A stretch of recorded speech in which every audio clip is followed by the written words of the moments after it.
I think to get to 100 years, you've got to be an organisation that has energy, that can reinvent yourself, that can see new opportunities, that can take risks, that has actually got a passion, because unless you have a real passion, you will never really make anything happen for very long. Visa's been around for just 50 years, so for IBM to reach 100 is really quite a significant achievement. You don't get there unless you adapt to the change through the decades. There's a lot to be learned from what IBM have done.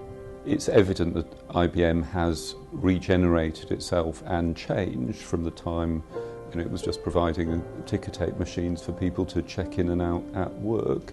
And I think that's what makes it a very strong 21st century company and brand, just as it was a strong 20th century one.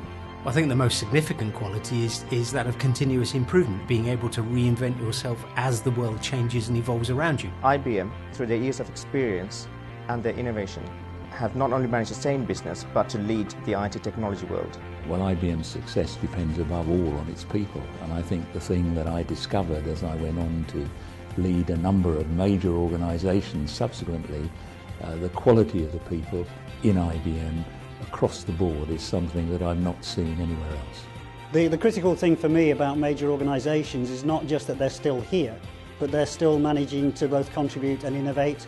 And with their Smarter Planet campaign, I believe that IBM has managed to combine those two and really make a difference. It means that the company has been global in its thinking, adaptable to change, and then has the ability to listen and adapt those to local circumstances and to meet local need.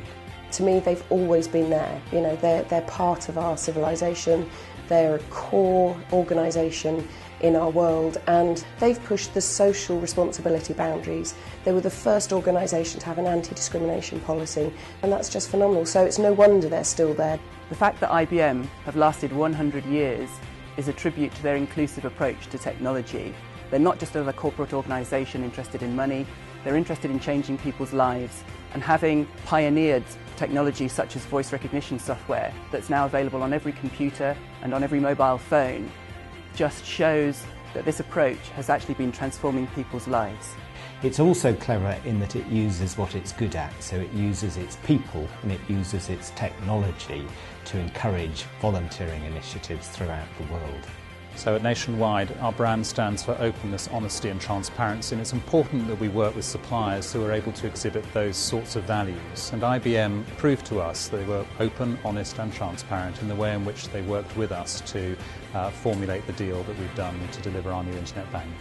I think the way IBM has developed over the years, the way it's adapted to the environment, the way it's developed its new products and its new services, and learned from what's actually needed out there within the organisations around the world and within the planet itself. To have survived 100 years in a fast-paced industry like IT is remarkable. To still be at its top is exceptional.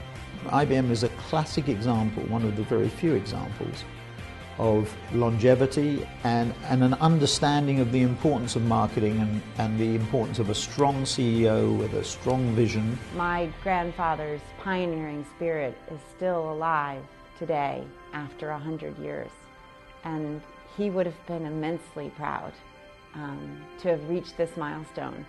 But I can also hear him saying, don't you dare rest on your laurels.